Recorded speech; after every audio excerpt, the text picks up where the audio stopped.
नमस्कार बच्चों, मैं प्रमोद सती एक बार फिर उपस्थित हूँ। और बच्चों, पिछले वीक हमने जो पढ़ा था वो पढ़ रहे थे हम प्रकाश का अपवर्तन। ठीक है, तो और प्रकाश के अपवर्तन के अंदर हम लेंस को पढ़ रहे थे। ठीक है, तो आज हम लेंस मेकर फॉर्मूले के बारे में जानेंगे और उससे रिलेटेड कुछ क्वेश्चन सॉल्व करेंगे बच्चों। ठीक है, तो दैट्स यहाँ पर हम जो पढ़ने वाले हैं बच्चों, वो पढ़ने वाले पतले लेंस के लिए अपवर्तन का सूत्र। क्या करने वाले हैं? पतले लेंस के लिए अपवर्तन का सूत्र पढ़ने वाले हैं। ठीक है, और इसका दूसरा नाम क्या है? लेंस मेकर फॉर्मूला बच्चों। ठीक है, तो यहां पर पतला लेंस, अगर पतला उत्तल लेंस आपने लिया है तो आप इस प्रकार का लेंस लेंगे, उभयोतल लेंस लेंगे, मतलब बाइकॉन्वेक्स लेंस, और also known as the convex lens. ठीक है बच्चों, तो ये आपका एक कॉन्वेक्स लेंस है जिसका अपवर्तनांक NL है, मतलब ये कांच का बना हुआ है। इसका अपवर्तनांक क्या लिया है हमने? NL लिया है। ठीक है, इसका अपवर्तनांक हमने क्या लिया है बच्चों? NL लिया है। और जिस वातावरण में इसको रखा गया है, मान लिया जाए उसका रिफ्रैक्टिव इंडेक्स क्या है बच्चों? उसका अपवर्तनांक क्या है? NM है। दैट इज द, जिस वातावरण में इसको रखा गया है उसका रिफ्रैक्टिव इंडेक्स है NM। ठीक है, अब हमने एक वस्तु यहां पर रखी है, ये वस्तु यहां पर रखी है। अब हम देखना चाह रहे हैं कि इसका अंतिम प्रतिबिंब कहां पर बनता है। ठीक है बच्चों, तो अंतिम प्रतिबिंब इसका देखना चाह रहे हम, तो देखो इसमें दो सरफेस है, इस लेंस में दो सरफेस है। एक तो ये वाला सरफेस, इसको बोल दिया हमने फर्स्ट पृष्ठ, और एक ये वाला सरफेस जिसको हमने सेकंड पृष्ठ बोल दिया। ओके, मान लिया जाए इस कर्व का रेडियस ऑफ कर्वेचर R है और इस कर्व का रेडियस ऑफ कर्वेचर R2 है। तो क्या होगा किरण के साथ? क्या होगा? और क्या पता है आपको कि वस्तु की इस, क्योंकि ये पतला लेंस है, इसके यहां से लेकर और यहां तक की जो दूरी है वो क्या है? आपकी U है। ओके, ठीक है। अब क्या हो रहा है बच्चों कि जब किरण यहां से इस सरफेस पर गिरेगी, किरण यहां से यहां जाएगी, तो यहां पर किरण यहां पर कहां से कहां जा रही है? इस मीडियम से इस मीडियम की तरफ जा रही है। और मान लो कि इस टाइम ये वाला जो माध्यम है ये विरल माध्यम है, और ये वाला माध्यम जो कांच का माध्यम है, जो आपका लेंस का माध्यम है, जिस पदार्थ से लेंस बना है वो सघन है। तो क्या होगी? आपकी जो किरण है वो नॉर्मल की तरफ क्या हो जाएगी? झुक जाएगी, क्योंकि किरण रियर से डेंसर में जा रही है तो नॉर्मल की तरफ झुक गई। अब सुनना मेरी बात को, मान लो बच्चा कि आपका अगर ये सेकंड सरफेस नहीं होता, अगर आपका मान लो ये वाला सरफेस नहीं होता, तो प्रतिबिंब कहां पर बनता? सीधा यहां से गए और प्रतिबिंब बनता I डैश पर। मतलब पहले सरफेस के कारण इस वस्तु का प्रतिबिंब कहां पर बन रहा है? I डैश पर। ओके, समझ में आ रही बात कि पहले सरफेस के कारण इस वस्तु का प्रतिबिंब कहां पर बन सकता है? I डैश पर बन सकता था अगर ये दूसरा वाला सरफेस नहीं होता। मीन्स पहले सरफेस के कारण प्रतिबिंब कहां पर बन रहा? I डैश पर बन रहा है। एकदम क्लियर? मान लो I डैश की जो दूरी है यहां से और यहां तक कितना है? V डैश, क्योंकि ये प्रतिबिंब की दूरी है। ये जो I डैश है बच्चों, जो ये I डैश है, ये I डैश आभासी वस्तु का काम करेगा इस सेकंड प्रतिबिंब, इस सेकंड सरफेस के लिए। किसका काम करेगा? आभासी वस्तु का काम करेगा। ठीक है, अब हुआ क्या होगा? देखो हो क्या रहा होगा कि देखो यहां से रे गई, ये नॉर्मल की तरफ झुकी यहां पर। अब यहां पर क्या हुआ होगा? अगेन लाइट क्या हो रही होगी बच्चों? लाइट डेंसर से रियर में जा रही है, डेंसर से रियर में जा रही। आपने ये नॉर्मल खींच दिया है। अब जब डेंसर से रियर में जाती रे, तो रे तो जाना चाह रही थी ये पाथ, लेकिन यहां पर मीडियम चेंज होने के कारण रे और नॉर्मल से दूर हट गई, नॉर्मल से दूर हट गई, क्योंकि रे डेंसर से रियर में जा रही है। तो जब डेंसर से रियर में जाती है तो नॉर्मल से दूर हट जाती है। तो दरअसल रे जाना तो यहां चाहिए था, लेकिन इस मीडियम होने के कारण रे और झुक गई है और यहां पर बनी है। अब सुनना, एक रे यहां से जारी होगी और एक रे ये आ रही होगी, तो दो रे यहां पर मिल गई, तो फाइनल वस्तु का जो अंतिम प्रतिबिंब हमें मिल जाएगा वो कहां पर मिलेगा, आई पर मिलेगा। ठीक है, ओके, फिजिक्स तो ये होगी। अब डेरिवेशन इसका थोड़ी से देखते हैं। देखो ये अपवर्तन पृष्ठ है, देखो आपके गोलीय पृष्ठ है। अब गोलीय पृष्ठ पर आपको पता है अपवर्तन का फॉर्मूला क्या होता है बच्चों, गोलीय पृष्ठ पर आप जानते हैं अपवर्तन का formula n2 upon v minus n1 upon u is equal to n2 minus n1 upon r होता है ना। इस पृष्ठ के लगाओ ये फॉर्मूला, इस पृष्ठ के लिए लगाओगे यही फॉर्मूला होने वाला है। लेकिन n1 क्या है बच्चों, जिससे किरण आ रही है, जिससे किरण आ रही है उसका अपवर्तनांक है, जिससे किरण आ रही है। और n2 क्या है, जिसमें किरण जा रही है, जिसमें किरण जा रही है। याद रहेगा, बिल्कुल याद रहेगा। ठीक है, अब मैं यहां पर पहले पृष्ठ पर के लिए ये फॉर्मूला लगा रहा हूं, पहले पृष्ठ पर गोलीय वक्र का अपवर्तन का फॉर्मूला लगा रहा हूं। तो पहले पृष्ठ के लिए, पहले पृष्ठ के लिए मीन्स फर्स्ट सरफेस के लिए, तो क्या होगा बच्चों, n2। देखो इस पहले पृष्ठ में n2 कौन होगा, जिसमें किरण जारी है। इस पृष्ठ में किरण किस में जारी है बच्चा, इस सरफेस में जारी है।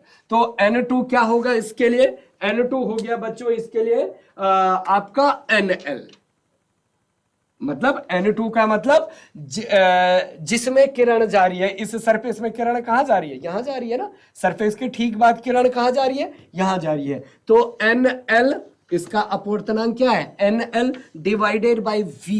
बच्चों इस सरफेस के कारण प्रतिबिंब कहां बन रहा है, v डैश पर। समझ में आ रही बात, v डैश पर। तो that is the v dash minus n1, जिससे किरण आ रही है। किरण किससे आ रही है, इस माध्यम से आ रही है। इसका अपवर्तनांक क्या है, nm upon u is equal to n2 minus n1। तो n2 मतलब जिससे किरण जिसमें किरण जा रही है, तो क्या है ये nl minus nm divided by, और इसका रेडियस ऑफ कर्वेचर क्या होगा बच्चा, r1। और ऑल्सो अगर दोनों मान लो दोनों का रेडियस ऑफ कर्वेचर सेम है, r1 और r2 दोनों क्या है बच्चों, सेम है, तो आप यहां पर क्या ले सकते हैं, सिंपल r भी ले सकते हैं। और अगर आप अलग अलग लेना चाह रहे हो तो आप अलग अलग भी ले सकते हो। तो यहां पर क्या हो जाएगा, इस सरफेस का रेडियस ऑफ कर्वेचर क्या है बच्चों, r1। बोलो एकदम क्लियर है, एकदम क्लियर है मेरे बच्चों, एकदम क्लियर है। That is equation number 1। ठीक है, दैट इज इक्वेशन नंबर 1। समझ में आ रही बात। अब दूसरे सरफेस पर आपको लगाना है, दूसरे सरफेस पर लगाओ। This is equation number 1। दूसरे सरफेस पर लगाओ बच्चों, दूसरे पृष्ठ के लिए, दैट सेकंड पृष्ठ के लिए, दूसरे पृष्ठ के लिए क्या होगा बच्चों, दूसरे पृष्ठ के लिए यहां पर दूसरे पृष्ठ के लिए बच्चों जो ये इमेज है ना, ये दूसरे पृष्ठ के लिए आभासी वस्तु का कार्य करेगी। इमेज क्या करेगी, इमेज पहले पृष्ठ के कारण जो इमेज बनी है वो दूसरे पृष्ठ के लिए किसका काम करेगी, आभासी वस्तु का कार्य करेगी। अब जरा यहां ध्यान से लगाना बच्चों, ये जब ये फाइनल प्रतिबिंब बन रहा है तो किरण यहां पर कहां से आ रही है बच्चों, यहां से आ रही है। समझ में आ रही बात, किरण यहां से आ रही है। तो n1 क्या होता है, n1 जिससे किरण आ रही है, और n2 जिसमें किरण आ रही है। तो n2 क्या लिखूंगा मैं यहां पर, nm डिवाइडेड बाई, n2 क्या लिखूंगा बच्चों इसमें, nm डिवाइडेड बाई अंतिम प्रतिबिंब कहां पर बन रहा है, v माइनस n1 जिससे किरण आ रही है। दरअसल किरण यहां से यहां आ रही है बच्चों, इस पृष्ठ में इधर से इधर आ रही है, तो जिससे किरण आ रही है तो that is the nl divided by, हाँ u क्या लिखूंगा मैं यहां पर, बच्चा ये आभासी वस्तु का कार्य करेगा सेकंड सरफेस के लिए, तो u यहां इस टाइम क्या हो गया, ये v डस। ओके, तो दैट्स फिर क्या हो गया, जिससे किरण आ रही है और जिसमें तो दैट्स यहां पर क्या हो गया बच्चा, N M minus L L, N2 मतलब जिसमें किरण आ रही है, किरण यहां इसमें इस माध्यम में आ रही है, NM है, NM माइनस NL अपॉन क्या होगा बच्चा, दूसरे के लिए रेडियस ऑफ कर्वेचर क्या है, R2 है। दिख रहा है, दिख रहा है बच्चों, इज इट क्लियर? ओके, तो दैट्स ओके। नाउ ये दो equation, this is equation number second, ये क्या हो गया बच्चा आपका इक्वेशन नंबर, अच्छा ये R2 था, सॉरी सॉरी ये R2 था, तो ये क्या हो जाएगा बच्चों, R2। This is equation number second, equation number second बच्चों, ये क्या हो गया, समीकरण नंबर 2। अब क्या करो, समीकरण 1 और 2 को ऐड कर दो, क्या कर दो बच्चों, समीकरण 1 और 2 को क्या कर दो, आप ऐड कर दो। समीकरण 1 और 2 को ऐड करने पर समीकरण 1 प्लस समीकरण 2 कर दो, तो क्या होने वाला है बच्चों, कुछ कटने वाला है, हाँ यस कटने वाला है बच्चों। देखो इससे ये कैंसिल हो जाएगा, ये N L divided by V dash है, ये minus N L divided by V dash है, तो लेफ्ट हैंड साइड में क्या बच गया, लेफ्ट हैंड साइड में देखो बच्चों एन एम अपॉन वी और minus N M upon U बच गया बच्चा, यस एंड नो। और राइट हैंड साइड में क्या बच गया बच्चों, देखो राइट हैंड साइड में N L minus N M divided by R one minus, अच्छा प्लस कर रहे ना हम, तो ध्यान देना प्लस क्या है बच्चा, ये N M minus N L divided by R two. अब सुनो मेरी बात को, अब सुनो मेरी बात को, मैं क्या करूं ना, यहां से इन दो स्टेप से N L minus N M common लेना चाह रहा हूं, ठीक है, तो मैं कैसे कॉमन ले सकता हूं, देखो इसको मैं कैसे लिख सकता हूं, देखो यहां पर मैं कैसे लिख सकता हूं, यहां तो लेफ्ट हैंड साइड में एन एम को कॉमन कर दो और ये सिंपल क्या हो गया, 1 upon V minus 1 upon U हो गया, इज इक्वल टू, यहां पर मैं इसमें कैसे कर सकता हूं बच्चों, मैंने माइनस कॉमन लिया, देखो सर जरा समझना है बात को, यहां पर मैं माइनस कॉमन लूंगा तो ये हो जाएगा माइनस और ये हो जाएगा प्लस, समझ में आ रही बात, क्या बोलना चाह रहा हूं मैं, यहां पर देखो आप कि ये आपका ऐसा है, तो मैं इन दोनों से क्या N L minus N M common लेना चाह रहा हूं, N L minus N M मैं क्या लेना चाह रहा हूं, कॉमन लेना चाह रहा हूं, तो यहां तो था ही, तो इस वाले में तो सिंपल से 1 अपॉन आर वन हो जाएगा, लेकिन यहां क्या था, minus L N L plus M N था, तो ये क्या हो जाएगा बच्चों, माइनस 1 बाई आर टू हो जाएगा। आप मेरी बात समझ पा रहे हो ना, अरे बात समझ में आ रही है, यहां से मैंने माइनस कॉमन लिया तो ये हो जाएगा माइनस और ये हो जाएगा प्लस, अरे यहां पर अगर मैं माइनस कॉमन लूंगा तो ये हो जाएगा माइनस और ये हो जाएगा प्लस, तो वो चीज मैंने कॉमन ले ली और यहां क्या बच जाएगा, माइनस 1 अपॉन आर टू। समझ में आ रही बात, बात समझ में आ रही है। अब क्या हो जाएगा बच्चा, यहां पर क्या हो गया, 1 upon V minus 1 upon U, इसको नीचे ले जाओ तो ये क्या हो गया, N L minus N M divided by N M, और ये क्या हो जाएगा 1 upon R one minus 1 upon R two. दिख रहा है एकदम क्लियर, यस। तो बच्चों ये जनरल आपका फॉर्मूला नंबर 3, अच्छा और सॉल्व करते हैं इसको, ठीक है, तो मैं इधर मिटा रहा हूं बच्चों, है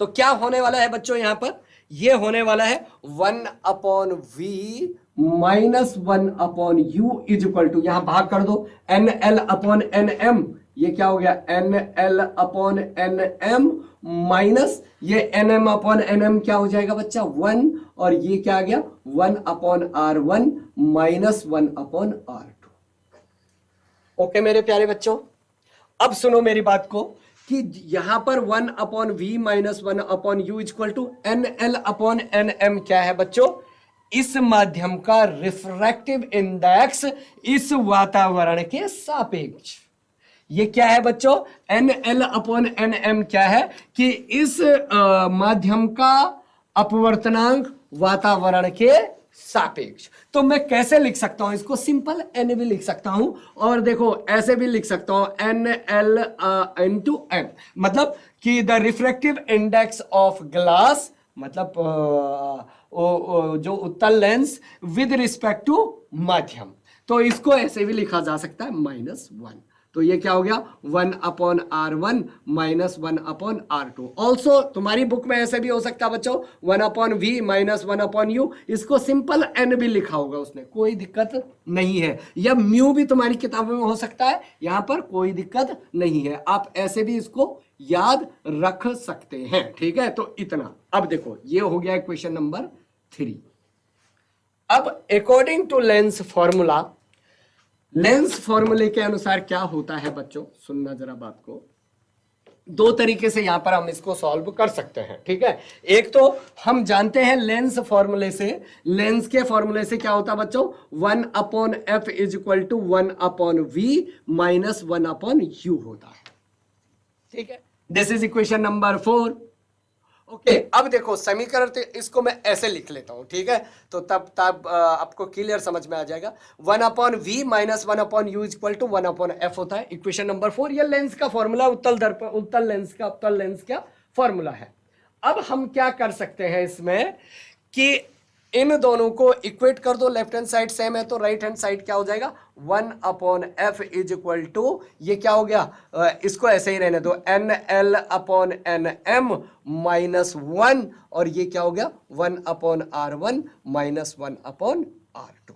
तो बच्चों ये हो गया आपका लेंस मेकर फॉर्मूला। इसको क्या बोलते हैं आप, लेंस मेकर फॉर्मूला। ये क्या हो गया आपका लेंस मेकर फॉर्मूला। इसको दूसरे तरीके से भी आप कर सकते थे कि आप वस्तु को इनफाइनाइट पर मानेंगे, उत्तल लेंस की कि वस्तु कहां पर है, इनफाइनाइट पर है, तो उसका प्रतिबिंब कहां पर बनता है, फोकस पर बनेगा। अब फोकस पर बनेगा तो मतलब v किसके बराबर हो जाएगा, f के बराबर हो जाएगा। तो वहां पर भी क्या आ जाएगा 1/f इज इक्वल टू, और बाकी ये सारा फॉर्मूला सेम रहेगा। तो ये है आपका lens maker formula. Is it clear. अब यहां पर एक बात सुनना कि अगर वातावरण का अपवर्तनांक लेंस के अपवर्तनांक से कम है तो कोई समस्या नहीं है। जैसे इसमें हम देखें कि हम मान लिया जाए हमने वातावरण जो लिया है वो वायु ली है, मानना हमने वातावरण क्या लिया है बच्चों, वायु लिया है। तो वायु वातावरण मतलब surroundings NM is equal to आप क्या ले रहे हो, वायु ले रहे हैं, और वायु का कितना होता है अपवर्तनांक 1 होता है। तो सीधे सीधा ये 1 हो गया, तो ये फॉर्मूला क्या हो गया 1/f इज इक्वल टू ये refractive index of this glass NL, also you can n लिख सकते हो आप -1 1/r1 -1/r2। ठीक है, लेकिन बच्चों अगर वातावरण का अपवर्तनांक लेंस के अपवर्तनांक से ज्यादा हो गया तो बच्चों ये नीचे वाला ज्यादा हो जाएगा, ऊपर वाला कम हो जाएगा। तो इसका मान क्या हो जाएगा, 1 से कम आएगा, और यहां पर माइनस टर्म है, ये मान हो जाएगा माइनस, मतलब ओवरऑल इसका मान हो जाएगा ऋण। मतलब कि है तो ये उत्तल लेंस, इसकी फोकस दूरी फिर कैसी हो जाएगी, ऋणात्मक हो जाएगी। तो मतलब अगर आपने वातावरण में डेंसर वातावरण लिया है इस लेंस के कंपैरिजन में, तो बच्चों उत्तल लेंस किसकी तरह बिहेव करेगा, अवतल लेंस की तरह, और अवतल लेंस किसकी तरह बिहेव करेगा, उत्तल लेंस की तरह बिहेव करेगा। तो इसका प्रश्न हम क्या करेंगे बच्चों, सॉल्व करेंगे। पहले हम सिंपल प्रश्न सॉल्व करते हैं। ठीक है, तो मैं इसको मिटा देता हूं, आप फॉर्मूला इसका ध्यान रखना। ठीक है बच्चों, ओके ठीक है।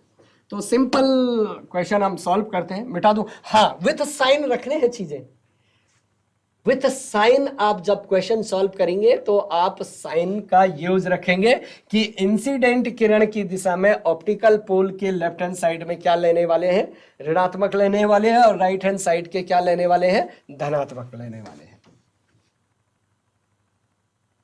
ठीक है, ओके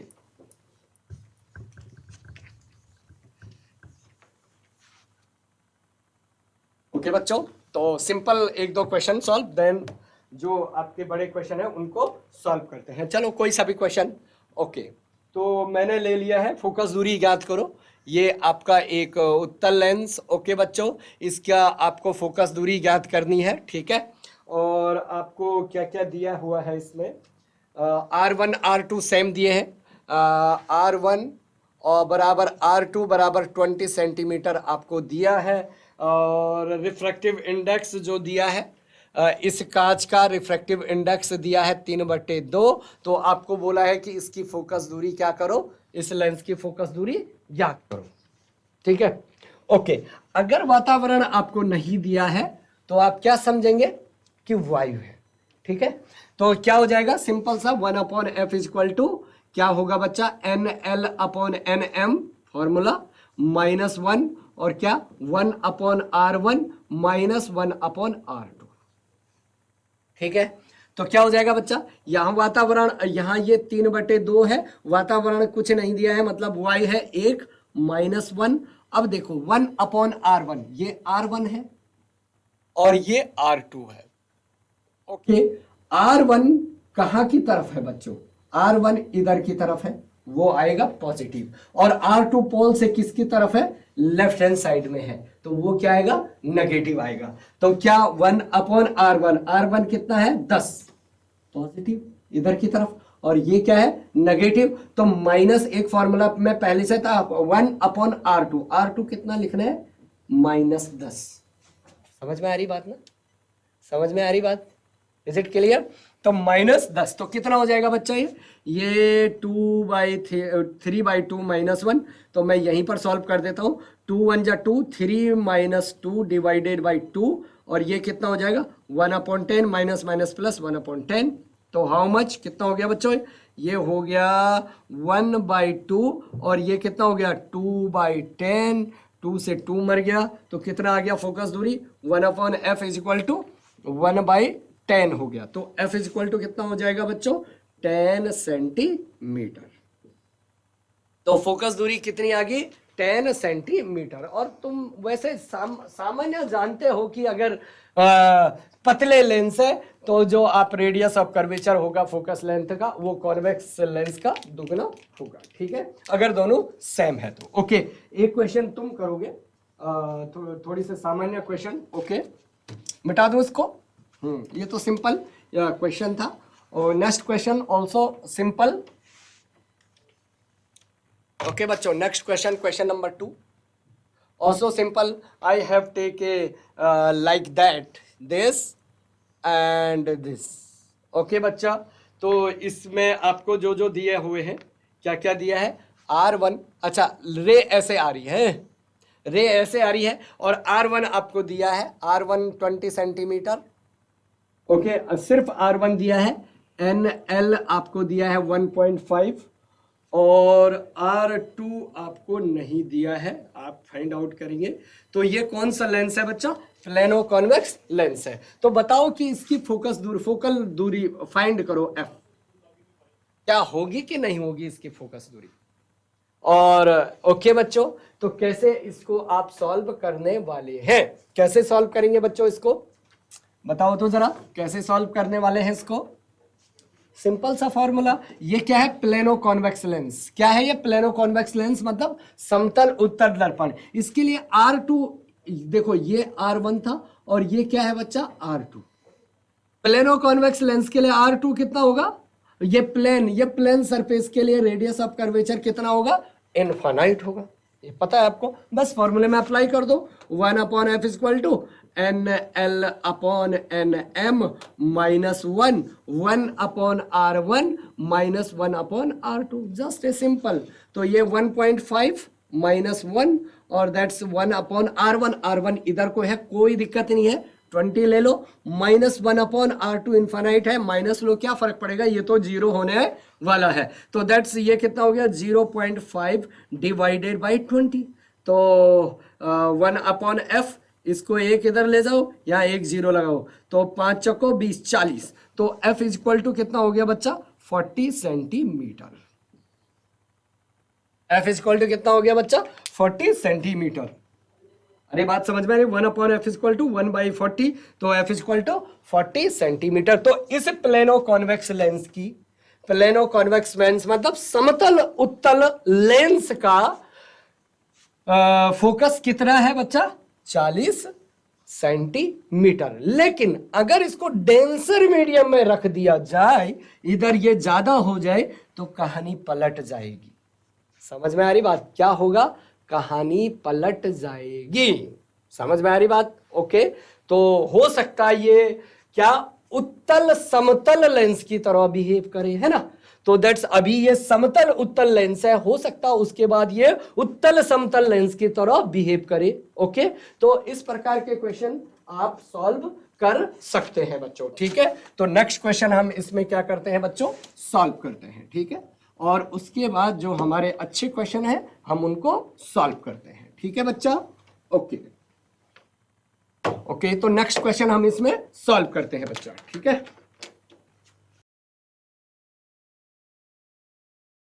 चलो अब इस क्वेश्चन को करते हैं, ठीक है, कि एक उत्तल लेंस की वायु में, एक उत्तल लेंस की वायु में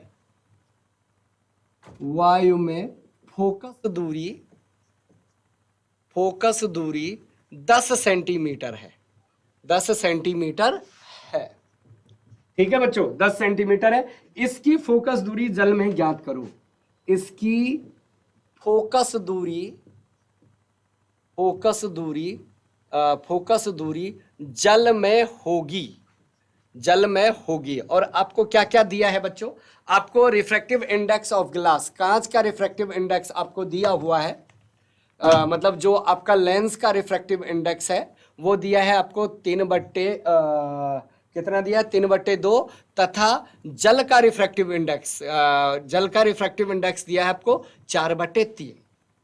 अब सीधा देखकर मत बोल देना कि जल का है तो जरूर मतलब नेचर चेंज हो जाएगा, नहीं, पहले देखना पड़ेगा रिफ्रैक्टिव इंडेक्स ज्यादा किसका है और कम किसका है। तो फॉर्मूले में अप्लाई करो आप इसको। तो what is the formula, 1/f is equal to, that's क्या होता है बच्चों, 1/f इज इक्वल टू वायु में, अगर आपको वायु में चाहिए तो हाँ, अब देखो 1/f is equal to, simple formula क्या है कि NL/N मीडियम -1 1/R1 -1/R2। अब सुनो, R1 और R2 तो दिए नहीं है तुम्हें, है ना, तो दैट्स कैसे करोगे आप, है ना। तो कैसे आप इसको सॉल्व करोगे, तो वायु के लिए पहले आप वायु में निकालो इसको। तो वायु के लिए, वायु में क्या होगा बच्चों, वायु में 1/f, f किसकी रखने वाले हैं आप, वायु के रखने वाले हैं, इज इक्वल टू कितना होगा, यहां पर NL क्या होगा, NL ही होगा, NM क्या होगा, वायु का होगा बच्चों, यहां पर ईयर का होगा ना, तो ईयर का रिफ्रैक्टिव इंडेक्स 1 और -1, और ये जू का त्यों रहेगा 1/R1 -1/R2। This is equation number 1। समझ में आ रही बात, ओके। तो यहां पर ये वैल्यू दी है आपको 1/f1, fy दिया है, y में कितना है 1/10 इज इक्वल टू, ये वैल्यू आपको दी है, कितनी दी है बच्चों, NL रिफ्रैक्टिव इंडेक्स ऑफ कांच 4/3, वो 3/2, सॉरी 3/2 -1, और ये क्या हो गया 1/R1 -1/R2। चाहो तो यहां से 1/R1 -1/R2 की वैल्यू निकालो और दूसरे इक्वेशन को बना के उसमें रख सकते हैं, या फिर आप इसको इक्वेशन नंबर 1 भी कर सकते हो। तो देखो सॉल्व कर लो इसको, यहीं पर 1/10 इज इक्वल टू कितना हो गया, 2 एकम 2, और 3 में से 2 गया 1/2, और ये क्या हो गया 1/R1 -1/R2। देखो इससे मैंने इसको काट दिया 5, तो ये 1/R1 -1/R2 कितना आ गया बच्चा, मैं यहां कर रहा हूं, यहां कर दो, 1/R1 -1/R2 is equal to कितना आ गया बच्चों, ये आ गया है 1/5 आ गया है, ठीक है, ओके। चाहो तो इसको आप इक्वेशन नंबर 2 लिख सकते हो। अब देखो जल में, अब आपको वही लेंस मेकर फॉर्मूला किस में लगाना है, जल में लगाना है। तो अब जल में लगाने पर क्या होगा बच्चों, मैं इसको मिटा रहा हूं।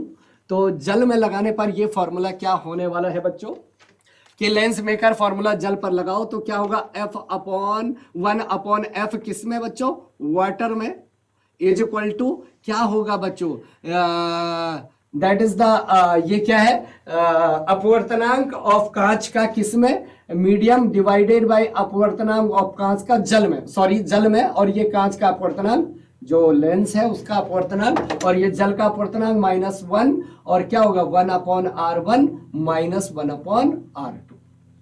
ठीक है, ओके बच्चों। तो क्या होने वाला है इसमें, वैल्यू रखो 1/f में, f वाटर में कितना होने वाला है, वाटर में होने वाला है बच्चों NL कितना दिया है 3/2, और ये कितना दिया है NW, ये दिया है 4/3 -1, और ये क्या है 1/r1 - 1/r2 कितना दिया है बच्चों, समीकरण नंबर 2 से मैं वैल्यू R1 और R2 तो चेंज नहीं होगा ना जल में रख के, अरे भाई उत्तल लेंस की बनावट थोड़ी चेंज हो जाएगी जल में रख के, समझ रहे हो ना बात को, ऐसा थोड़ी कि यहां बड़ा था वहां छोटा हो गया, समझ में आ रही बात। R1/R1 - 1/R2 1/5 है तो वो इतना ही रहेगा, यहां पर वैल्यू रख दो 1/5। अब सॉल्व करो इसको, कितना आया, अब इसको सॉल्व करिए तो जरा कितना आ रहा है बच्चों, ये आ रहा है 1/f water is equal to कितना होगा, ये हो गया 3/2, इसको उल्टा कर दो तो ये क्या 3/4 है ना, -1 और 1/5 हो गया, तो ये यहीं पर सॉल्व कर दूं मैं इसको, तो ये 3 3 9 4 दूना 8 -1 और 1/5, तो कितना हो गया बच्चों, ये हो गया 1/8, मतलब 8 एकम 8, 9 में से 1 गया, 9 में से 8 गया 1 और बट्टे 8 और 1/5, तो कितना हो गया 8 पंजे 40। वाह, मतलब 1/f वाटर, मतलब f वाटर कितना आ गया, 1/f वाटर कितना आ गया, मतलब फोकस दूरी किसकी, उत्तल लेंस की, किसमें, जल में कितनी होगी 1/40, तो मतलब f water is equal to कितना हो गया बच्चों, ये हो गया 40 सेंटीमीटर। वाह, जिसका बाहरी वातावरण में फोकस दूरी मात्र 10 सेंटीमीटर थी, उसकी जल में कितनी होगी 40 सेंटीमीटर होगी। अगर तुम लाइट डालोगे जल में, पैरेलल रे जल में डालोगे इस उत्तल लेंस पर, तो कितनी दूर फोकस करेगा 40 सेंटीमीटर। इज इट क्लियर बच्चों, समझ में आई बात। लेकिन इसी प्रश्न में यदि जल का अपवर्तनांक 2 हो जाए, प्रश्न सेम है, ठीक है, यहां तो 40 सेंटीमीटर आ गया, ये प्रश्न हो गया खत्म। तो यदि दूसरे प्रश्न में जल का अपवर्तनांक कितना हो जाए बच्चा, 2 हो जाए, तब क्या होगा, सोचना जरा कि अगर इसी प्रश्न में जल का अपवर्तनांक 2 हो जाए और तुम फिर इस लेंस को उसी में रख रहे हैं, तो तब क्या होगा। तो जरा करो तो इस क्वेश्चन को कैसे आप सॉल्व कर सकते हैं, और मुझे इसका आंसर फिर भेजना, ठीक है बच्चों। ओके, तो अब हम नेक्स्ट क्वेश्चन करते हैं। ओके, ये मैं आपको दिया हुआ है कॉन्वेक्स लेंस का रिफ्रैक्टिव इंडेक्स, मतलब उत्तल लेंस का, लगभग पुराने प्रश्न की तरह है, उत्तल लेंस का अपवर्तनांक आपको दिया है बच्चों, अपवर्तनांक, उत्तल लेंस का जो अपवर्तनांक दिया है आपको,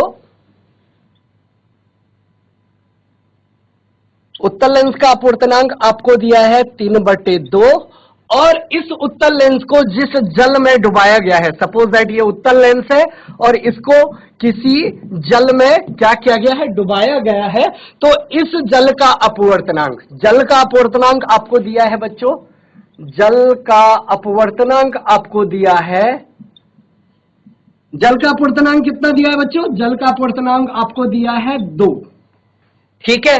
और जो आपका लेंस है वायु में उसकी फोकस दूरी सेम की तरह, वायु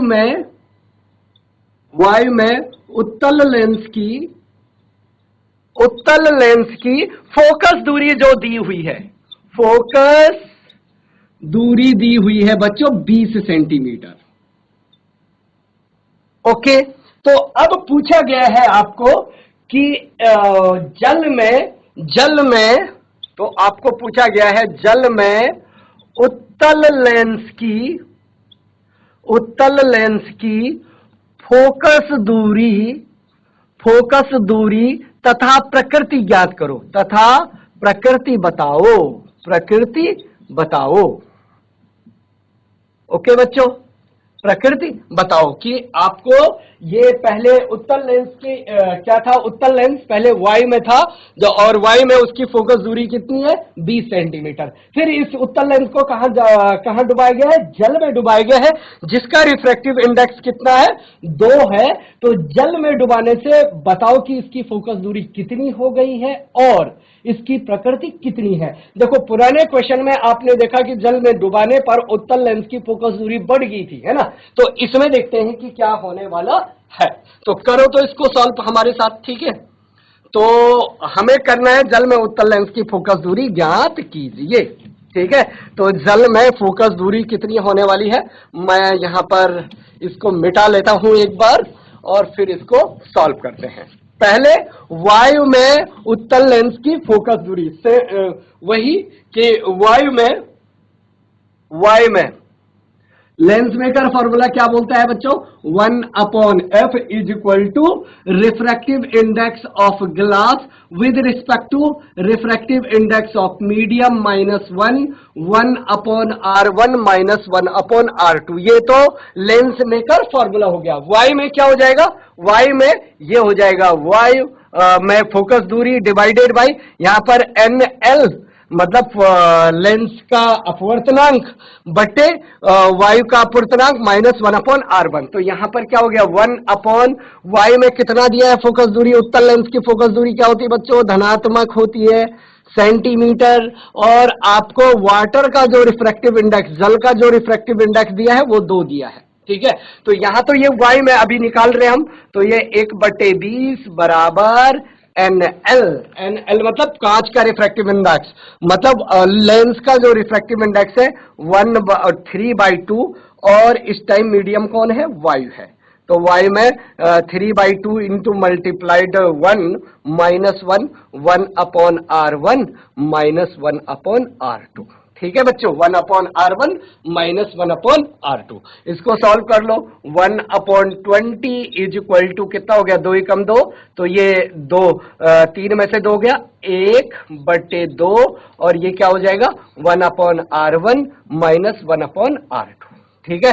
तो चाहो तो आप यहां से वैल्यू निकाल सकते हो 1/r1 -1/r2 की, ये कट जाएगा, ये हो जाएगा 10। तो क्या हो गया 1/r1 -1/r2 is equal to कितना हो गया बच्चों 1/10, ठीक है। दिस इज इक्वेशन नंबर 1 कर सकते हो। अब किसमें, जल में ज्ञात करना है। अब किसमें करना है कि उत्तल लेंस का अपवर्तनांक जल में। तो उत्तल लेंस का अपवर्तनांक जल में कितना होगा बच्चों, मैं इधर कर लूं मैं, तो जल में लेंस मेकर फॉर्मूला लगाओ 1/f, उत्तल लेंस का अपवर्तनांक वाटर में इज इक्वल टू क्या होगा बच्चों, हाँ इस टाइम क्या होगा बच्चों, refractive index of glass divided by, मतलब उत्तल लेंस का अपवर्तनांक डिवाइडेड बाय मीडियम का अपवर्तनांक। इस टाइम कहां डुबाया गया है, वायु में, पानी में। तो ये NW -1, और क्या हो रहा है दिख रहा है ना 1/r1 -1/r2, ठीक है बच्चों। वैल्यू रखो, सब्स्टिट्यूट हियर वैल्यू, आप यहां वैल्यू रखिए 1/f वाटर, ये निकालना है हमें, बराबर NL मतलब कांच का अपवर्तनांक, तो 3/2 इंटू NW माने पानी का अपवर्तनांक, यहां रखना है पानी का अपवर्तनांक 2, तो 2 × 2 -1, और ये क्या हो गया 1/r1 -1/r2, ठीक है बच्चों। अब सुनना जरा बात को, ये क्या होने वाला है 1/FW, मतलब वाटर में कॉन्वेक्स लेंस का, मतलब उत्तल लेंस का अपवर्तनांक कितना होना, 2 × 4, तो देखो ये क्या हो गया 3/4 -1 1/r1 -1/r2। अब देखो यहां देखना बच्चों 1/f वाटर मतलब जल में अपवर्तनांक इज इक्वल टू, देखो 4 × 4, ये 3 - 4 हो गया बच्चों, 3 - 4/4 4 और ये क्या हो गया 1/r1 माइनस 1/r2। अब सुनना जरा बात को ध्यान से ना, यहां पर 1/w कितना हो जाएगा 1/f वाटर कितना हो जाएगा बच्चों, ये देखो ये 3 में से 4 गया माइनस 1/4। अब सुनना बच्चों जरा बात को, ये 1/r1 माइनस 1/r2 की वैल्यू समीकरण 1 से रख दूं मैं, यस एंड नो बच्चों। समीकरण 1 से 1/r1 माइनस 1/r2 की वैल्यू यहां पर रखेंगे तो कितना है वो है बच्चों 1/10, 1/10।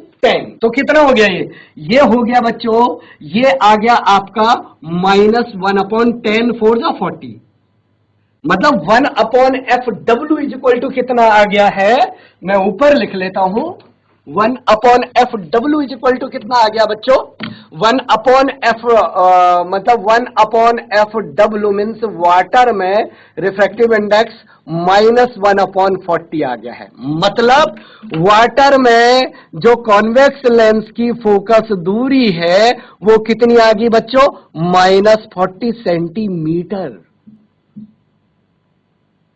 ये जल में इस कॉन्वेक्स इस उत्तल लेंस का जो अपवर्तनांक है जल में कितना आ गया माइनस 40 सेंटीमीटर, माइनस आ गया, ऋणात्मक आ गया बच्चों। 40 सेंटीमीटर तो पहले वाले क्वेश्चन में भी आ रहा था, कोई दिक्कत नहीं था, लेकिन यहां क्या आ रहा है माइनस 40 सेंटीमीटर। माइनस का मतलब क्या हो गया बच्चों कि यहां पर उत्तल लेंस की प्रकृति चेंज होगी, जबकि उत्तल लेंस की फोकस दूरी धनात्मक होती ना, कब, जब वो ऐसे माध्यम में रखा गया हो जिस माध्यम का अपवर्तनांक कम है। लेकिन अगर आपने उत्तल लेंस को ऐसे माध्यम में रख दिया जिसका अपवर्तनांक उत्तल लेंस के कांच के अपवर्तनांक से ज्यादा है तो बच्चों उसकी प्रकृति बदल जाती है। उत्तल लेंस अवतल लेंस की तरह क्या करता है बिहेव करता है। उत्तल लेंस किसकी तरह करता, अवतल लेंस की तरह बिहेव करता है, क्योंकि ये ऋणात्मक इसकी आ गई है। समझ में आ रही, तो ये डाइवर्जिंग लेंस हो जाएगा। अभी ये किसकी तरह बिहेव करेगा, ये किरणों को डाइवर्ज करेगा। ये उत्तल लेंस किरणों को क्या करने वाला है बच्चों डाइवर्ज करने वाला है। अभी फिगर में दिखा सकता हूं मैं आपको कि ये क्या करने वाला है डाइवर्ज करने वाला है। तो यहां पर देखो ये वाटर का रिफ्रैक्टिव इंडेक्स 2 था और कांच जिस कांच से ये लेंस बना था उसका रिफ्रैक्टिव इंडेक्स था बच्चे 3/2। तो देखो जिस जल में ये रखा गया था उसका रिफ्रैक्टिव इंडेक्स ज्यादा था, इसलिए इसका नेचर क्या हो गया चेंज हो गया। ठीक है, तो जैसे आप समझ सकते हो यहां पर मैं इसको मिटा देता हूं। ठीक है, देखो आप यहां पर भी समझ सकते हो कि उत्तल लेंस डाइवर्ज कैसे होगा। तो देखो यहां पर मैं चित्र बना के आपको, सपोज दैट ये आपका एक कॉन्वेक्स लेंस है, उत्तल लेंस है, और इसके चारों ओर आपने ऐसा मीडियम रखा है बच्चों कि जो डेंसर है, जो सघन है, अपवर्तनांक ज्यादा का मतलब वो माध्यम सघन है। तो ये माध्यम आपका सघन है बच्चों, सघन है, और ये क्या है विरल है, और ये अगल बगल क्या है सघन माध्यम है, ये डेंसर माध्यम है। अब होगा क्या, मान लिया जाए रे ऐसे आ रही है, जरा ध्यान देना है, रे ऐसे आ रही है, तो सुनना जरा बात को ध्यान से। ये रे डेंसर से इस कंडीशन में रियर की तरफ आ रही है, तो जब आप यहां पर नॉर्मल खींचोगे, सुनना जरा बात को ध्यान से है, देखो ये नॉर्मल NO ये ऑप्टिकल सेंटर से होके जाएगा जो भी है O। अब जब लाइट डेंसर से रियर की तरफ जाती है, मतलब सघन से विरल की तरफ जाती, तो नॉर्मल से क्या होती है बच्चों दूर हटती है। तो जिसको ऐसे जाना चाहिए था वो क्या हो जाएगी ऐसे हो जाएगी। कुछ बात समझ पा रहे हो तुम मेरी, कुछ बात समझ पा रहे हो। यहां ये सघन माध्यम है, सघन से विरल में जब जाएगी तो नॉर्मल से क्या हो जाती है बच्चों दूर हट जाती है, और यहां पर तो और भी दूर हट जाएगी। यहां पर क्या होगा, यहां पर देखो जैसे ये नॉर्मल है बच्चों, यहीं पर नॉर्मल सा ये है, तो सपोज दैट मैंने इसको थोड़ी सा नॉर्मल में ऐसे बना देता हूं, यहां पर सपोज दैट ये नॉर्मल ये है, ठीक है, और ये ऐसे हट गई है।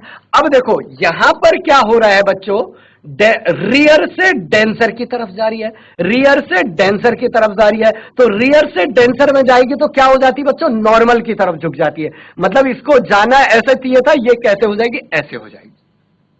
तो देखो उत्तल है तो ये उत्तल लेंस, लेकिन इसने किसकी तरह बिहेव कर दिया, डाइवर्जेंस की तरह। यही नीचे भी होने वाला है बच्चों, ये ऐसे और फिर ऐसे। तो उत्तल लेंस ने कैसा बिहेव किया, डाइवर्जेंस की तरह। मतलब ये लेंस आपके, ये रे आपकी क्या हो रही है, डाइवर्स हो रही है। और आपने पढ़ा है कि उत्तल लेंस क्या करता है, लाइट को कन्वर्ज करता है। लेकिन कब करता है, जब वो ऐसे माध्यम में रखा हो जहां का अपवर्तनांक कम हो बच्चा, तब उत्तल लेंस क्या करता है, लाइट को कन्वर्ज करता है। अदरवाइज अगर ज्यादा डेंसर मीडियम में रखा है तो उत्तल लेंस लाइट को क्या कर देगा, डेंसर कर देगा। ठीक है, समझ में आई ये बात, आगे बढ़े। ठीक है बच्चों, अब हम इसके बाद इसमें कुछ करने वाले हैं। हाँ, तो ये उत्तल लेंस ने किसकी तरह बिहेव किया, यहां पर अवतल लेंस की तरह, इसलिए इसकी प्रकृति क्या होगी बच्चों, चेंज होगी। ठीक है, इसीलिए यहां पर ये माइनस साइन आ गया है। ठीक है, अच्छा, अब बच्चों आपको पावर का पता है कि पावर क्षमता क्या होती है लेंस की, कि अवतल लेंस की क्षमता कितनी है और उत्तल लेंस की क्षमता कितनी है। तो आपको पावर का फॉर्मूला, क्योंकि इसका यूटिलाइज आप करोगे, तो पावर इज इक्वल टू कि किसी उत्तल लेंस या अवतल, उत्तल लेंस की कन्वर्ज करने की क्षमता कितनी है बच्चों, किसी उत्तल लेंस की इस लाइट को कन्वर्ज करने की क्षमता कितनी है, या किसी उत्तल लेंस की कन्वर्ज करने की क्षमता कितनी है, या किसी अवतल लेंस की डाइवर्ज करने की क्षमता कितनी है, उसको क्या कहते हैं, हम पावर कहते हैं। और पावर का फॉर्मूला क्या होता है बच्चों, power is equal to 1/f। और f अगर आपने मीटर में लिया है, तो किस में लिया है बच्चों, मीटर में लिया है, तो तब आपका पावर का फॉर्मूला क्या होगा बच्चों, डायोप्टर होगा। क्या होगा बच्चों, पावर का फॉर्मूला डायोप्टर। मतलब पावर की तब यूनिट आप किस में लेंगे, डायोप्टर डी में लेंगे। तो पावर का formula P is equal to 1/f। F metre में लिया तो ये किस में आ जाएगा, आपका डायोप्टर में आ जाएगा। और अगर आप f सेंटीमीटर में लेते हैं तो पावर का, जो पावर का फॉर्मूला होता है बच्चों, पावर इज इक्वल टू क्या हो जाता है, 100 डिवाइडेड बाई f। और किस में लेना है, सेंटीमीटर में। यूनिट यहां पर भी पावर की क्या रहेगी, डायोप्टर ही रहेगी, लेकिन ये लेने का तरीका है कि मीटर में दिया है तो आप ये फॉर्मूला लगा सकते हो, सेंटीमीटर में दिया है तो पावर का ये फॉर्मूला आप लगा सकते हो। ठीक है बच्चों, पावर का ये फॉर्मूला आप अप्लाई कर सकते हैं। ठीक है बच्चों, ओके। तो इस पर हम क्वेश्चन को क्या करते हैं बच्चों, सॉल्व करते हैं। इस पर हम क्वेश्चन को क्या करते हैं, सॉल्व करते हैं। अच्छा, अब सुनो बच्चों, जो कन्वर्ज करेगा उसकी पावर पॉजिटिव होती है, और जो डाइवर्ज करेगा उसकी पावर क्या होती है, नेगेटिव होती है। चाहे लेंस हो या फॉर्मूला हो, तो चाहे लेंस हो या दर्पण हो, अगर कन्वर्जिंग हो रही है तो पावर क्या होगी, पॉजिटिव होगी। अगर लाइट डाइवर्ज हो रही है तो पावर क्या होगी, नेगेटिव होगी। इसका मतलब क्या हुआ सर, इसका मतलब यह हुआ कि उत्तल लेंस से लाइट क्या हो रही है, कन्वर्ज हो रही है। कन्वर्ज हो रही है ना, ये देखो ये लाइट आ रही है और यहां पर कन्वर्ज हो रही है। तो उत्तल लेंस की जो पावर होगी बच्चों वो क्या आएगी, पॉजिटिव आएगी। अवतल लेंस की देखो, अवतल लेंस की पावर क्या हो रही है, यहां से लाइट आई मान लिया जाए तो क्या होता है बच्चों, ये डाइवर्ज हो जाती है। क्या होता है, ये डाइवर्ज हो जाती है। ठीक है, तो डाइवर्ज हो रही है ये लाइट, तो ये इसकी पावर क्या होगी बच्चों, नेगेटिव होगी। इसीलिए बोलते नहीं आंख में, अरे कौन सी पावर का लेंस है, कौन सा पावर का चश्मा है, नेगेटिव है कि पॉजिटिव है। तो अगर अवतल होगा तो नेगेटिव, उत्तल होगा तो पॉजिटिव। समझ में आ रही बात। तो अवतल लेंस की नेगेटिव होती है। इसका ठीक उल्टा दर्पण में होता है, मतलब मिरर में। मिरर में देखो ये अवतल दर्पण है, अवतल दर्पण में आप लाइट डालते हैं तो ये कन्वर्ज करता है, लाइट को क्या करता है बच्चों, कन्वर्ज करता। अब क्योंकि ये लाइट को कन्वर्ज कर रहा है तो मैंने कहा जो कन्वर्ज करेगा उसकी पावर क्या होती है, पॉजिटिव होती है। और जो डाइवर्ज, और अगर आपका उत्तल लेंस है तो ये लाइट को क्या करता है बच्चों, डाइवर्ज करता है। उत्तल लेंस लाइट को क्या करता है, डाइवर्ज करता है। तो इसलिए उत्तल लेंस की, उत्तल दर्पण की पावर नेगेटिव, उत्तल दर्पण की पावर नेगेटिव, अवतल दर्पण की पावर पॉजिटिव, उत्तल लेंस की पावर पॉजिटिव, अवतल लेंस की पावर नेगेटिव। समझ में आ रही बात कि जो लाइट को कन्वर्ट करेगा उसकी पावर पॉजिटिव, जो लाइट को डाइवर्ट करेगा उसकी पावर नेगेटिव। ठीक है बच्चों, तो ये आप ध्यान रखेंगे क्योंकि इस पर हम क्या करने वाले हैं, क्वेश्चन को सॉल्व करने वाले हैं। ठीक है बच्चों, अब आते हैं लेंस के बारे में, थोड़ी सा आपने आइडिया लिया, और अब आते combination of lens. Combination of lenses के क्वेश्चन बहुत बार पूछे जाते हैं। तो कॉम्बिनेशन ऑफ लेंस की लेंसों, पतले लेंसों का संयोजन, पतले लेंसों का संयोजन, पतले लेंसों का संयोजन।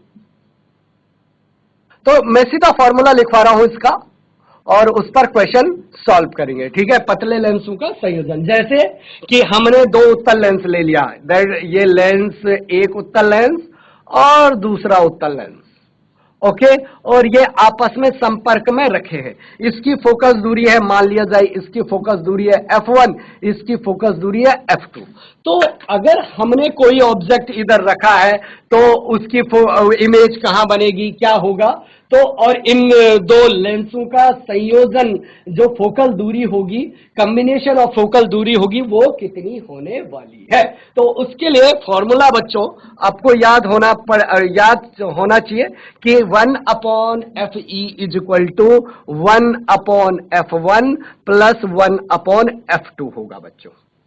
ठीक है, ये formula combination of focal length के लिए होने वाला है। लेकिन याद रखना बच्चों, इसमें विथ साइन फॉर्मूला, जब आप वैल्यू रखोगे तो विथ साइन रखोगे, मतलब चिन्हों सहित आप वैल्यू रखोगे। इसमें वैल्यू कैसे रहोगे, चिन्हों के साथ। इसमें वैल्यू कैसे रखोगे आप, चिन्हों के साथ। माना एक अवतल लेंस हो जाता है इसमें से, तो माना f2 अवतल लेंस हो जाता, तब f2 की वैल्यू क्या आएगी, नेगेटिव आएगी। समझ में आ रही बात। तो हो सकता है तुम्हारे यहां उसने पहले ही बता दिया हो कि ये अवतल लेंस है, ये एक उत्तल लेंस दिया है, और यहां पर 1/FE is equal to 1/F1 plus 1/F2 ही रख देगा, यहां कोई दिक्कत नहीं है, जनरल फॉर्मूला। लेकिन जब न्यूमेरिकल वैल्यू अवतल लेंस की फोकस दूरी क्योंकि ऋणात्मक होती है, तो जब आप सॉल्व करेंगे तो f2 की वैल्यू, माना f2 की वैल्यू है 20 सेंटीमीटर है, तो कैसे लिखने वाले हैं यहां पर, -20 सेंटीमीटर। समझ में आ रही बात समझ में आ रही कि एक अवतल लेंस एक उत्तल लेंस है, तो एक की वैल्यू पॉजिटिव एक की वैल्यू नेगेटिव आने वाली होगी। ठीक है, समझ में आ रही बात। क्वेश्चन करें इसमें एक सॉल्व, ठीक है, ओके। और जो रिजल्टेंट, ठीक है, तो यहां पर ये चिन्हों के साथ आप इस वैल्यू को क्या करेंगे बच्चों, अप्लाई करेंगे। ठीक है, तो इस पर एक क्वेश्चन, दो क्वेश्चन सॉल्व कर लेते हैं बच्चों। ठीक है, ओके, तो लेट अस सी हियर, एक क्वेश्चन इस पर सॉल्व कर लेते हैं कि एक उत्तल लेंस है, उत्तल लेंस की फोकस दूरी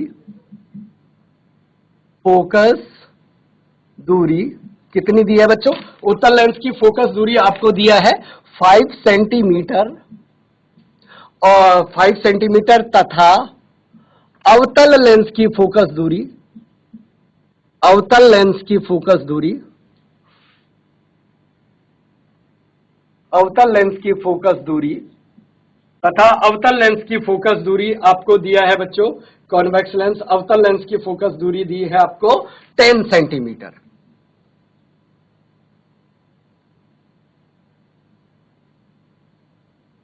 ओके, 10 सेंटीमीटर है, अवतल लेंस की फोकस दूरी कितना दिया है, 10 सेंटीमीटर दिया है।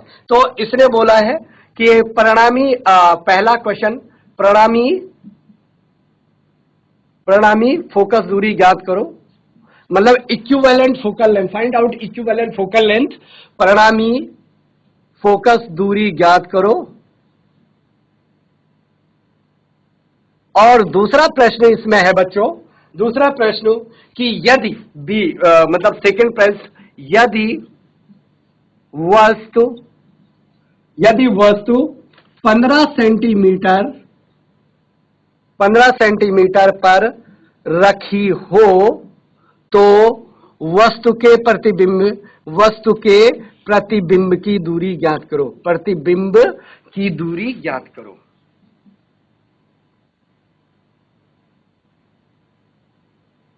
ओके बच्चों, वस्तु के प्रतिबिंब की दूरी ज्ञात करो कि अगर वस्तु वहां पर रखी है तो वस्तु के प्रतिबिंब की दूरी ज्ञात करो। तो कितना होने वाला है बच्चों, कैसे करने वाले हैं इसको आप जानते हो। पहला पार्ट सॉल्यूशन, सिंपल सी बात है। क्या होता है, परिणामी फोकस दूरी क्या होती है बच्चों, equivalent focal length, that is the 1/FE is equal to क्या होता है 1/F1 प्लस 1/F2। और कैसे रखना, विथ साइन रखना है। तो हमें दिया हुआ है बच्चों, गिवन दिया हुआ है उत्तल लेंस की फोकस दूरी कितनी है, उत्तल लेंस की फोकस दूरी 5 सेंटीमीटर। तो उत्तल लेंस की फोकस दूरी क्या होती है बच्चों, धनात्मक होती है, इसलिए कोई दिक्कत नहीं है। लेकिन दूसरा दिया है अवतल लेंस की फोकस दूरी कितनी दी है 10 सेंटीमीटर, लेकिन अवतल लेंस की फोकस दूरी क्या होती है ऋणात्मक। तो कितना हो गया -10 सेंटीमीटर। बस वैल्यू रख दो, आ जाएगा आपको।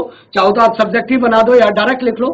सब्जेक्टिव का मतलब समझते हो ना कि 1/FE, इन दोनों को क्या कर दो, एलसीएम ले लो, तो क्या हो गया F1 F2 और ये क्या हो जाएगा F2 प्लस F1। ओके, अब उल्टा कर लो इसको, FE इज इक्वल टू क्या हो गया F1 F2 डिवाइडेड बाई, और ये क्या है F2 प्लस F1, ये है ना। तो FE चाहे तो तुम इस फॉर्मूले में रखो, चाहे इस फॉर्मूले में रखो, आपकी मर्जी। तुम इस फॉर्मूले में भी रख सकते हो, इस फॉर्मूले, लेकिन विथ साइन रखने हैं। क्या रखने हैं, विथ साइन रखने हैं, विथ साइन। ओके, तो यहां पर वैल्यू रख दो 1/, FE फोकस दूरी ऑफ इक्विवेलेंट फोकल लेंथ कितनी हो जाएगा F1। F1 कितना है बच्चों 5 सेंटीमीटर इंटू F2। F2 कितना है बच्चों -10 centimetre, yes and no, divided by F2। F2 कितना है बच्चों -10 सेंटीमीटर इंटू F1। F1 कितना है 5 सेंटीमीटर। तो how much, FE is equal to हो गया -50 डिवाइडेड बाई, अच्छा सॉरी यहां पर प्लस होगा ना, देखो ये प्लस है तो प्लस, तो कितना हो गया -50 डिवाइडेड बाई -5। तो बच्चों इक्विवेलेंट कितना हो गया 10 पंजे 50, और माइनस से माइनस मर गया, तो दैट इज द +10 सेंटीमीटर। समझ में आ रही बात। कॉम्बिनेशन ऑफ फोकल लेंथ का जो फोकस दूरी आ रही है, जो फोकस दूरी आ रही है इक्विवेलेंट की, वो कितनी आ रही है 10 सेंटीमीटर आ रही है बच्चों। कितने आ रही है 10 सेंटीमीटर आ रही है। अब आपको दूसरा पार्ट इसका सॉल्व करना है। अब आपको क्या करना है, दूसरा पार्ट इसका सॉल्व करना है कि यदि वस्तु 15 सेंटीमीटर पर रखी हो तो वस्तु के प्रतिबिंब की दूरी ज्ञात करो। ठीक है, तो हम कर देते हैं इसकी प्रतिबिंब की दूरी ज्ञात बच्चों। ठीक है, तो मैं ये वाला पार्ट मिटा दूं, ठीक है, ओके, तो हम इस पार्ट को मिटा रहे हैं। ठीक है, 15 सेंटीमीटर दूर रखिए ना, तो याद रखेंगे हम इसको। ओके बच्चों,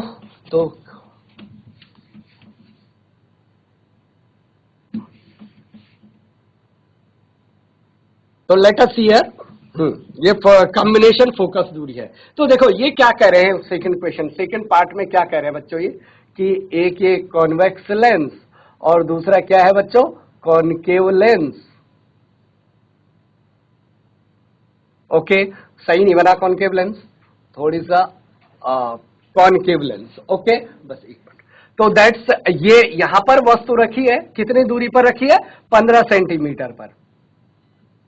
तो बोला कि इमेज कहां पर बनेगी, इमेज कहां पर बनेगी। तो क्या होगा बच्चों, हम जानते हैं कि लेंस के लिए 1/F equal to 1/V minus 1/U का फॉर्मूला होता है बच्चों। अब रख दो वैल्यू, देखो कॉम्बिनेशन के लिए ये फॉर्मूला 1/F। कॉम्बिनेशन का क्यों रखें, क्योंकि कॉम्बिनेशन के सामने ऑब्जेक्ट रखा है, तो दैट्स 1/FE पॉजिटिव का है, कोई दिक्कत नहीं है, is equal to 1/V minus 1/U। U के लेफ्ट हैंड साइड में तो -15, तो ये माइनस माइनस +15 इधर आएगा, अगेन माइनस हो जाएगा, तो ये हो गया ठीक है 1/V। ये माइनस माइनस प्लस, इधर आया तो फिर माइनस, तो कितना हो गया बच्चों, ये हो गया 30, और ये 3 -2 इज इक्वल टू 1/V, तो ये कितना हो गया 1/30 इज इक्वल टू 1/V। सही हो रहा है ना? तो v इज इक्वल टू कितना आ गया बच्चों? v इज इक्वल टू आ गया 30 सेंटीमीटर। तो इमेज प्रतिबिंब कितनी दूरी पर बनेगा बच्चों? 30 सेंटीमीटर पर प्रतिबिंब आपका बनेगा। ठीक है, तो इससे आगे हम नेक्स्ट क्लास में करते हैं। पढ़ते रहो, खुश रहो, आनंदित रहो। All the best.